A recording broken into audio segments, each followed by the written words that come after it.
It's a Craftsman 42cc automatic choke.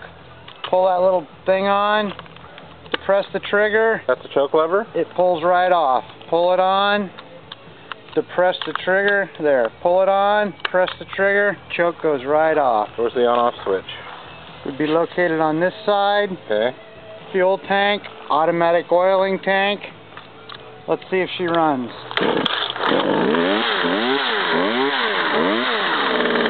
Good little saw.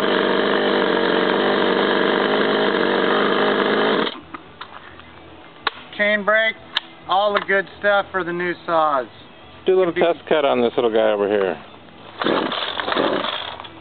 Great little kill switch.